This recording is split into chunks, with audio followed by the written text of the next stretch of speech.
가슴 한가운데 뭔가 걸려있는 느낌. 뭐라고 꼭 집어 말은 못하겠는데 뭔가 있습니다.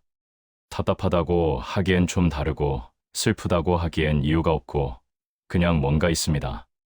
오래됐습니다. 언제부터인지도 모르게 거기 있습니다. 그게 뭔지 오늘 같이 한번 들여다보겠습니다. 사람마다 다르게 쌓입니다. 어떤 분은 오래된 화입니다. 수십 년 전 일인데 아직도 그 얼굴이 떠오릅니다.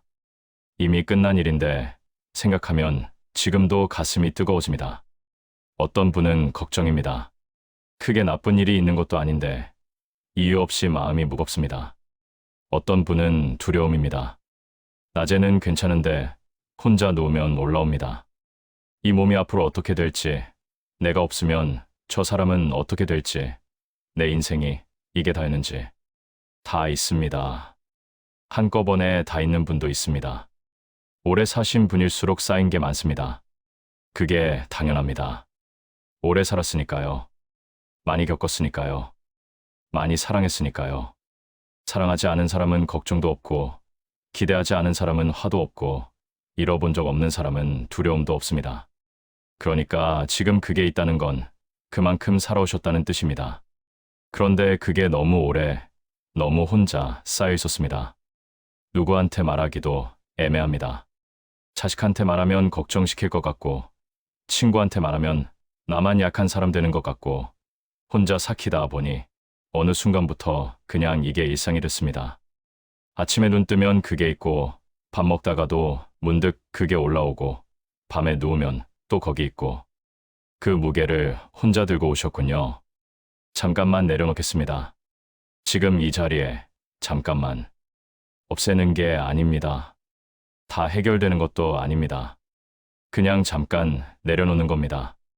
내려놔도 도망가지 않습니다. 나중에 다시 들면 됩니다. 지금 이 30분만큼은 그냥 여기 두고 앉아 계십시오. 숨을 한번 깊이 들이쉬십시오. 천천히 내쉬면서 어깨가 아주 조금만 내려오면 됩니다. 억지로 하지 않아도 됩니다.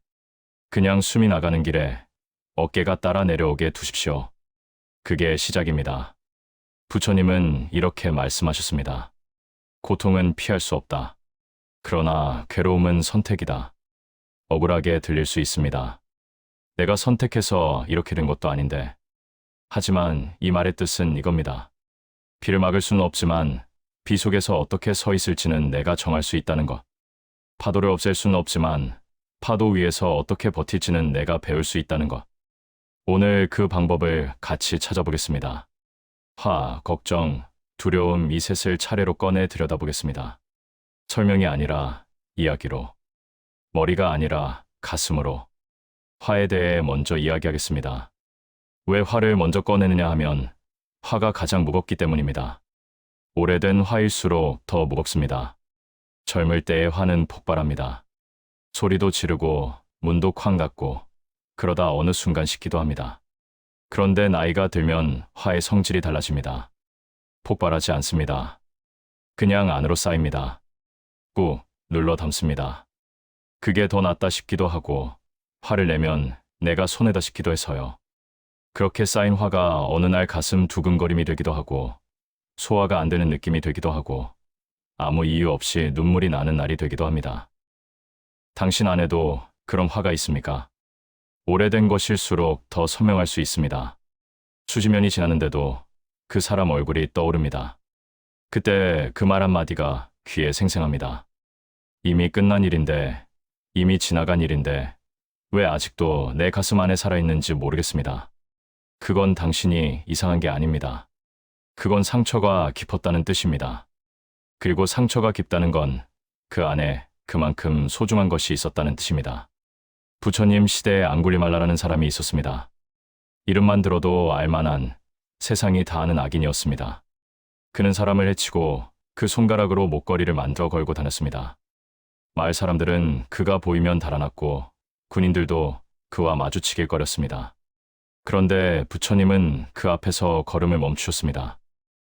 앙굴리말라가 소리를 질렀습니다. 멈춰라. 도망치지 말고 멈춰라. 부처님이 조용히 돌아보며 말씀하셨습니다. 나는 이미 멈추었다. 내가 멈추지 못하고 있구나. 그 순간 앙굴리말라의 마음 안에 무언가가 무너졌다고 합니다. 수많은 사람들이 자신을 두려워했는데 이 사람은 두려워하지 않습니다. 수많은 사람들이 자신을 피했는데 이 사람은 피하지 않습니다. 그리고 그 고요한 눈빛 속에서 앙굴리말라는 처음으로 자기 자신을 보게 되었습니다. 얼마나 오래, 얼마나 깊이 달려왔는지를. 화는 달려갑니다. 화는 멈추지 못합니다. 화는 끊임없이 상대를 찾고, 이유를 찾고, 다음 분노를 준비합니다. 그 화를 이기는 방법이 더 큰 화가 아닌 것처럼 더 강한 억압도 아닙니다. 그냥 멈추는 것입니다. 부처님처럼 도망가지도 않고 싸우지도 않고 그냥 거기 서서 나는 여기 있다고. 불교에는 이런 비유가 있습니다. 화는 뜨거운 숯덩이를 맨손으로 쥐는 것과 같다. 상대에게 던지기 전에 이미 내 손이 먼저 타고 있다. 이 말이 맞지 않습니까? 어떤 사람에게 몹시 화가 났던 날을 떠올려 보십시오. 그 사람은 아마 잘 자고 잘 먹었을지 모릅니다. 아무렇지 않게 지내고 있었을지 모릅니다. 그런데 나는 그 사람 생각에 잠을 못 자고 밥이 안 넘어가고 가슴이 두근거렸습니다. 더위를 먹은 건 나였습니다. 숯덩이를 쥐고 있던 건 나였습니다. 화를 느끼는 것 자체가 문제가 아닙니다. 화는 감정입니다. 오는 것을 막을 수 없습니다. 문제는 그 화를 내가 꼭 쥐고 놓지 않는 것, 반추하고 또 반추하며 더 크게 키우는 것입니다. 부처님은 말씀하셨습니다. 성난 마음을 품은 채 내 잠자리에 들지 말라. 화는 나무가 썩어가듯 내면을 조금씩 갉아먹는다. 이 말씀은 화를 빨리 없애라는 뜻이 아닙니다.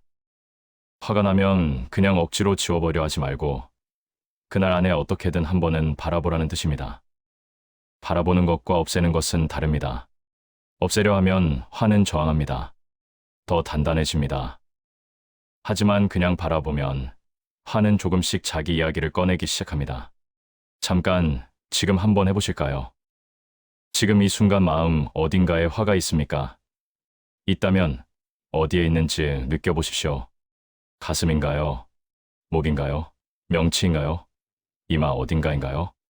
느끼셨으면 그 자리에 손을 얹지 않더라도 마음속으로만 이렇게 말해보십시오. 아, 내가 거기 있구나. 그게 다입니다. 쫓아내려 하지 않아도 됩니다. 혼내지 않아도 됩니다. 그냥 알아봐 주기만 해도 화는 조금 숨을 고릅니다. 알아봐 줬으니 조금 안심이 되는 것처럼. 안 한다라는 제자가 부처님께 여쭤봤습니다. 화를 어떻게 없애야 합니까? 부처님이 답하셨습니다. 화를 없애려 하지 마라. 화가 어디에서 왔는지 보아라. 화는 언제나 내가 원하는 대로 되지 않았다는 마음에서 온다. 그렇습니다. 화의 뿌리를 따라 내려가면 거기에는 기대가 있습니다. 그리고 그 기대의 더 아래에는 사랑이 있습니다. 자식이 내 말을 안 들을 때 화가 납니다. 왜냐면 그 아이가 잘 되길 바라기 때문입니다. 세상이 불공평하다고 화가 납니다. 왜냐면 더 정의로운 세상을 원하기 때문입니다.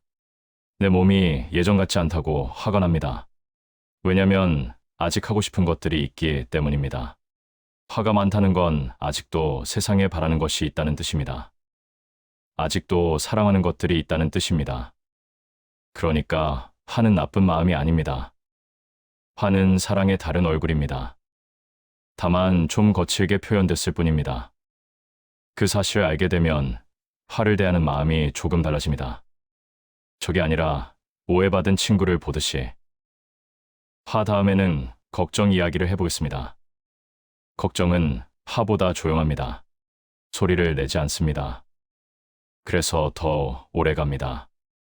화는 폭발하고 나면 어느 정도 빠지는데 걱정은 그냥 조용히 거기 앉아서 끝없이 이야기를 이어갑니다. 새벽에 눈이 떠진 적 있습니까? 아직 날도 밝지 않았는데 자다가 갑자기 눈이 번쩍 뜨이는 그 순간 무슨 꿈을 꿨는지도 잘 모르는데 마음이 이미 어딘가를 향해 달려가고 있습니다. 자식 생각, 건강 걱정, 형편 걱정, 이 몸이 앞으로 어떻게 될지에 대한 막연한 두려움. 그 새벽의 고독을 아십니까? 그 시간엔 아무도 없습니다. 옆에 누가 있어도 이 마음을 꺼내기가 어렵습니다. 그래서 혼자 그 걱정들을 이불 속에서 끌어안고 날이 밝기를 기다립니다. 걱정이 나쁜 건 아닙니다. 걱정은 원래 우리를 지키기 위해 생겨난 마음입니다. 위험을 미리 감지하고 대비하게 하는 기능이 있습니다. 문제는 그 걱정이 도를 넘어 이미 해결할 수 없는 것들, 내 손에 닿지 않는 것들에까지 뻗어나갈 때입니다. 부처님은 이렇게 말씀하셨습니다. 걱정은 흔들의자와 같다. 무언가 하는 것처럼 느껴지지만 아무 데도 가지 않는다. 이 비유가 정확하지 않습니까? 흔들의자에 앉아 하루 종일 흔들고 있으면 몸은 지치는데 어디로 간 게 없습니다. 걱정도 마찬가지입니다. 하루 종일 걱정했는데 그 걱정 때문에 달라진 게 있었습니까? 실제로 해결된 것이 있었습니까? 아니면 그냥 더 지치고 더 무거워지기만 했습니까? 부처님의 가르침에는 걱정을 다루는 지혜로운 방법이 있습니다. 걱정을 두 종류로 나누어 보는 것입니다. 내가 할 수 있는 것에 대한 걱정, 그리고 내가 어떻게 할 수 없는 것에 대한 걱정. 내일 병원에 검사를 받으러 가야 한다고 합시다. 걱정이 되지요. 결과가 어떻게 나올지 모르니까요. 그런데 그 걱정 안에서 내가 할 수 있는 것들이 있습니다. 오늘 밤 일찍 자는 것, 금식을 잘 지키는 것, 궁금한 것을 미리 메모해 두는 것. 그건 걱정이 아니라 준비입니다. 그 준비를 하고 나면 거기서부터는 내 손에 닿지 않는 영역입니다. 결과는 내가 정하는 게 아닙니다. 자식이 어떤 사람과 결혼할지, 어떤 길을 걸을지, 그건 내가 정할 수 없습니다. 세상이 앞으로 어떻게 바뀔지, 물가가 어떻게 될지, 그것도 내가 정할 수 없습니다.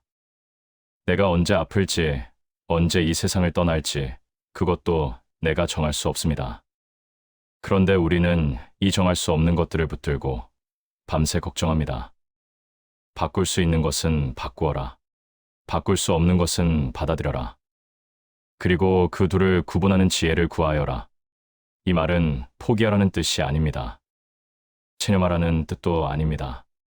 에너지를 아끼라는 뜻입니다. 내가 바꿀 수 없는 것에 쏟는 에너지를 아껴서 내가 실제로 할 수 있는 것에 쓰라는 뜻입니다. 걱정에는 또 하나의 중요한 특징이 있습니다. 걱정은 언제나 지금 이 순간에 없다는 것입니다. 과거에 있습니다. 그때 내가 왜 그랬을까? 그때 그렇게 하지 말았어야 했는데. 또는 미래에 있습니다. 앞으로 어떻게 되면 어쩌지? 그게 현실이 되면 어쩌지? 하지만 실제로 내가 살고 있는 곳은 어디입니까? 지금 이 순간입니다. 지금 이 호흡, 지금 이 방, 지금 이 온도. 걱정은 과거와 미래 사이를 쉬지 않고 왔다 갔다 합니다. 그런데 그 두 곳에는 사실 내가 살 수 없습니다. 과거는 이미 갔고 미래는 아직 오지 않았으니까요. 부처님이 기원정사에 계실 때 한 제자가 여쭤봤습니다. 스님, 어떻게 하면 마음이 평화로워집니까? 부처님은 아주 단순하게 답하셨습니다. 밥을 먹을 때 밥만 먹어라. 걸을 때 걷기만 해라. 지금 하는 일에 마음을 두어라. 얼핏 들으면 너무 쉬운 것처럼 들립니다. 그런데 사실 이게 제일 어렵습니다. 밥을 먹으면서 내일 일을 생각하고 걸으면서 어제 일을 되새기는 게 우리의 일상이니까요. 걱정은 그 틈새를 파고 삽니다. 지금 잠깐 같이 해보겠습니다. 발바닥을 느껴보십시오. 바닥에 닿는 그 무게감을, 엉덩이가 의자에 닿는 느낌을 느껴보십시오. 지금 이 공간의 온도가 따뜻한지 서늘한지 느껴보십시오. 그리고 지금 숨이 들어오고 나가는 것을 딱 한 번만 느껴보십시오. 들이쉬고 내쉬고 어떠십니까? 걱정이 잠시 물러가지 않았습니까? 그것이 지금 이 순간의 힘입니다. 걱정이 올라올 때마다 이렇게 발바닥으로, 숨으로, 지금으로 돌아오는 연습을 하시면 됩니다. 이제 자식 걱정 이야기를 해보겠습니다. 이건 조금 특별한 걱정입니다. 왜냐면 이 걱정 안에는 사랑이 가득하기 때문입니다. 사랑이 없으면 걱정도 없습니다. 그런데 부처님은 이렇게 말씀하셨습니다. 자식은 당신 것이 아니다. 그들은 삶이 당신에게 잠시 맡긴 손님이다. 처음엔 이 말이 서운하게 들릴 수 있습니다. 내 배 아파 낳고 내 손으로 키우고 내 온 마음을 다 쏟았는데 내 것이 아니라니. 하지만 이렇게 생각해 보십시오. 당신의 어머니, 아버지도 당신을 그렇게 사랑했을 것입니다. 그런데 당신의 인생은 결국 당신이 살았습니다. 부모님이 원하는 방향이 아닌 길을 간 적도 있었을 것입니다. 실수도 했을 것입니다. 그런데 그 실수들이 모여서 지금의 당신이 됐습니다. 자식도 마찬가지입니다. 그 아이의 실수가 그 아이를 만들어갑니다. 내가 막아주면 막아주는 만큼 그 아이가 스스로 배울 기회가 없어집니다. 자식을 믿는 것, 그것이 가장 깊은 사랑입니다. 간섭하는 사랑이 아니라 믿어주는 사랑, 조종하는 사랑이 아니라 지켜보는 사랑. 그게 부모가 자식에게 줄 수 있는 가장 아름다운 선물입니다. 물론 쉽지 않습니다. 보이는데 가만히 있기가 얼마나 어렵습니까? 하지만 그 어려운 걸 해내는 것이 진짜 사랑입니다. 이제 가장 조용하고 가장 깊은 이야기를 해볼 시간입니다. 두려움에 대해서. 두려움은 낮에는 잘 보이지 않습니다. 낮에는 바빠서요. 이것저것 하다 보면 시간이 갑니다. 그런데 밤이 되면 조용해지면 그 두려움이 슬며시 고개를 들기 시작합니다. 내가 언제까지 이렇게 건강할 수 있을까? 이 몸이 어떻게 될지 모르겠다. 내가 먼저 가면 저 사람은 어떻게 할까? 자식들한테 짐이 되는 건 아닌가? 내 인생, 이게 다인가? 아직 못다한 것들이 너무 많은데 그 생각들이 밤에 혼자 누우면 밀려옵니다. 그리고 그 밤이 참 길게 느껴지죠. 그 두려움을 부끄러워하지 마십시오. 그건 오래 사신 분일수록 더 잘 아는 것들을 알기 때문에 생기는 두려움입니다. 젊을 때는 모르는 게 많아서 두렵지 않습니다. 이별이 어떤 것인지, 몸이 약해진다는 게 어떤 것인지, 소중한 사람을 먼저 보내는 게 어떤 것인지 그걸 알기 때문에 두려운 겁니다. 그 두려움은 지혜 있는 사람의 두려움입니다. 부처님께서 보리수나무 아래에서 명상하고 계실 때였습니다. 마라라는 존재가 나타났습니다. 두려움과 유혹의 신이라 불리는 존재. 마라는 부처님을 흔들려고 온갖 것을 다 동원했습니다. 아름다운 것들로 유혹하고 무서운 것들로 위협하고 의심을 심어주려 했습니다. 그런데 부처님은 어떻게 하셨을까요? 도망치지 않으셨습니다. 싸우려 하지도 않으셨습니다. 눈을 질끈 감고 외면하지도 않으셨습니다. 그저 손을 천천히 내려 땅을 짚으시고 조용히 말씀하셨습니다. 나는 여기 있다. 나는 여기 있다. 이 네 글자가 두려움을 이겼습니다. 두려움을 없애겠다고 한 게 아닙니다. 두려움과 싸우겠다고 한 게 아닙니다.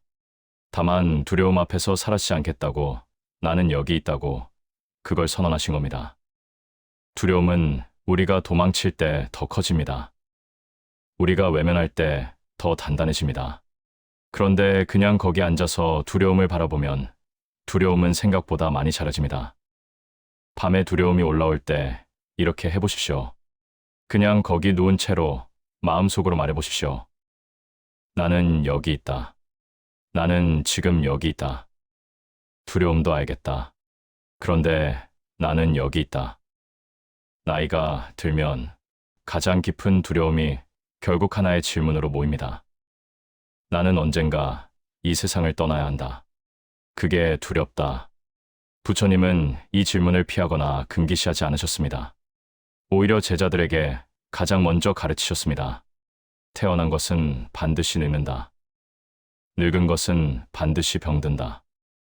병든 것은 반드시 죽는다. 이것은 자연의 이치이며 슬픔이 아니라 진실이다.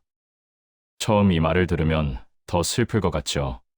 그런데 이상하게 이 말이 위로가 됩니다.